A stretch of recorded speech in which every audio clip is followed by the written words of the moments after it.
બાબતની અરજી મને કાલ મળેલી છે.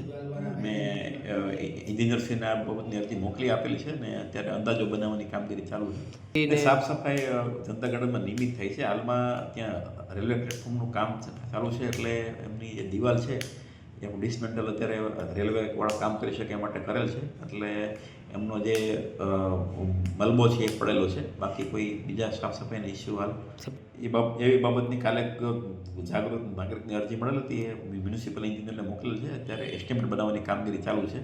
આ ઉપરાંત જનતા ગાર્ડનનું બ્યુટિફિકેશનનું કામ જે હતું એનું ટેન્ડર ઓપન થઈ ગયું છે. એજન્સી ફાઇનલ થઈ ગઈ છે.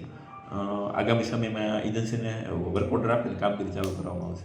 અમે અમારા બાળકોને લઈને અવારનવાર આ બગીચામાં રમાડવા માટે લઈ આવીએ છીએ, પણ અહીં અમુક રમતો જેવી છે જે બાળકો સારી રીતે રમી શકે છે અને અમુક રાઇડ્સો અને એની સાધન સામગ્રી તૂટેલી હાલતમાં છે, જેની રિપેરિંગ કરવાની અથવા તો નવી લગાવવાની જરૂરિયાત છે. તો અમારી નમ્ર વિનંતી છે કે એ બધી રાઇડ્સ કાં તો રિપેરિંગ કરી આપે અથવા તો નવી લગાડવામાં આવે, જેનાથી બાળકોને રમવા માટે અને એને કોઈ પણ જાતની તકલીફ ન થાય અને એ સારી રીતે રમી શકે. આ બગીચામાં કોઈ જાતની કંઈ સુવિધા છે નહીં. બાળકોના હિંચકા તૂટેલા છે, બાકડીઓ બેસવા માટેની તૂટી ગયેલી છે. બીજો નંબરમાં કે જીમના સાધનો હતા એ પણ બધા તૂટી ગયેલા છે. અને આજે કેટલો ટાઈમ થયો તો ઝાડવામાં પાણી પણ નથી પાયેલું. તો આ પાણી છે છતાં આ ઝાડવા સુકાઈ જાય છે. શા માટે સુકાઈ જાય છે? અત્યારે અધિકારીઓ શું કરે છે?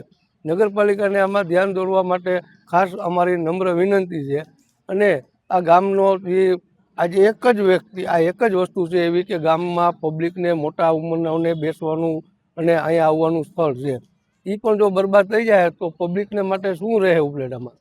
હાલના સમયની અંદર નિવૃત્તિ જીવન ગાળવા માટે દરરોજ બગીચાની અંદર મુલાકાતે અમે આવીએ છીએ, પરંતુ હાલની સંજોગોમાં જોતા જે પેલા બગીચાની અંદર બાકડા નિયમિત સારા હતા, હાલ તમામ બાકડા તૂટી ગયેલા છે. તો અમારા જેવા કર્મચારીને બેસવું ક્યાં એ પ્રશ્ન છે, અને એ પ્રશ્ન સોલ્વ કરવા માટે બગીચાની અંદર બાકડા અને ટેબલ મુકાવવાની ખાસ જરૂરિયાત છે. માટે નગરપાલિકાને વિનંતી છે કે આ બાકડા અને ટેબલ મુકાવે, જેથી કરીને માણસો સારી રીતે બગીચાનો ઉપયોગ કરી શકે. પછી બાળકો માટેના જે સાધનો છે રમતગમતના કે આનંદ મનોરંજનના, એ સાધનો પણ અત્યારે તૂટી ગયેલા માલુમ પડે છે.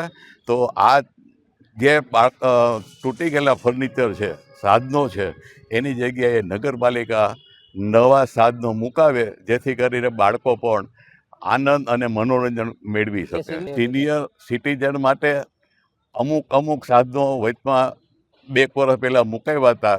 એ કસરત નગરના સાધનો પણ અત્યારે તૂટી ગયેલા જોવા મળે છે. તો આ સાધનો પણ ફરીથી મુકાવે એવી અમારી વિનંતી છે.